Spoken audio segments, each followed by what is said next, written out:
Hey there! Today we're going to be learning a little bit about the history of the double bass. The origin of the double bass. Instruments of the viola da gamba family date back to the 1400s. They varied in size, had 6 strings or 7 strings, and were tuned in fourths. They also had 7 frets.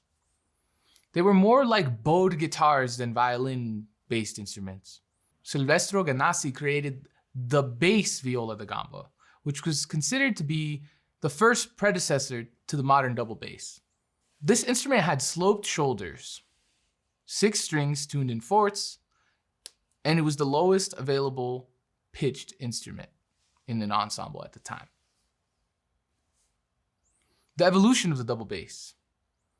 In the 1700s, most basses only had 3 strings.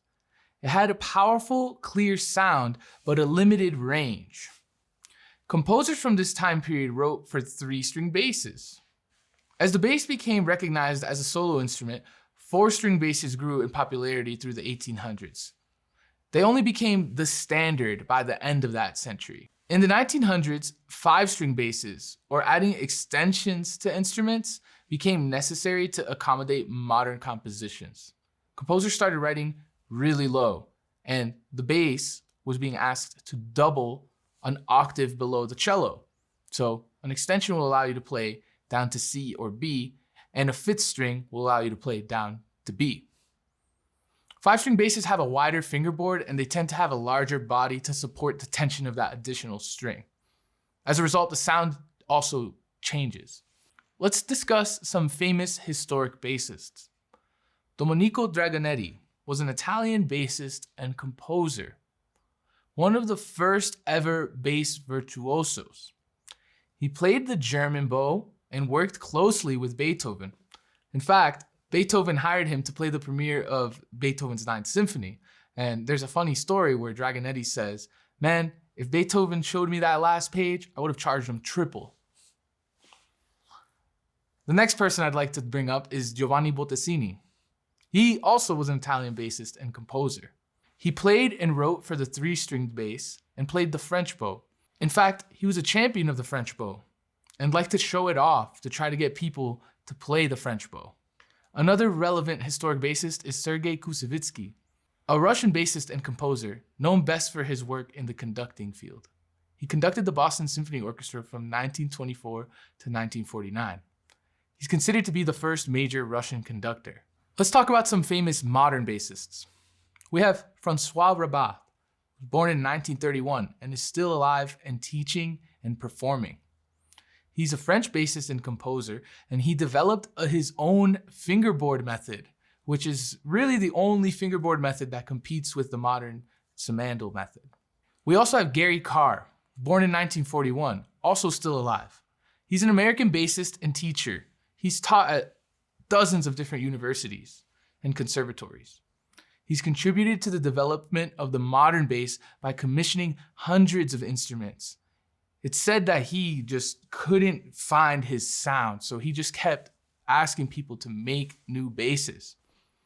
He also founded the International Society of Bassists, which nowadays is a very, very important society for us. Next up, we have Joel Corrington, born in 1955. He's a Canadian bassist and teacher. Joel is important because he tunes his bass in fifths like a cello. It's exactly tuned like a cello, but an octave below. Like Rabbath, he's come up with his own method to teach this style of playing. Let's talk about some famous jazz bassists. We have Charles Mingus, who's a composer, band leader, bassist, and a pianist. He has the 2nd largest volume of jazz work after Duke Ellington. We also have Ray Brown, one of the greatest jazz virtuosos of all time. He helped to define the modern jazz rhythm section, won multiple Grammy Awards, and is on a lot of different records. His sound is pretty much a staple nowadays, and a lot of people envy it and try to emulate it in day-to-day life. We also have Ron Carter, who's still alive. He's played on over 2,000 recording sessions, making him the most recorded bassist in history. It's said that he's on more than 10,000 songs, also a Grammy Award winner. Some other notable bassists we have. In the classical field, we have Edgar Meyer, who also plays a lot of folk music, Xavier Foley, Bojo Paradzik, Dominic Wagner, Joe Conyers, Nina DeCesar, and there's a lot more that I haven't mentioned here. So what's the purpose of the double bass?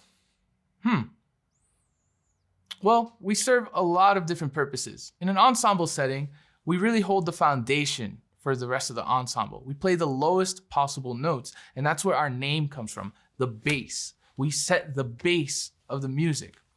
Without the low notes, the rest of the sounds just don't hit the same.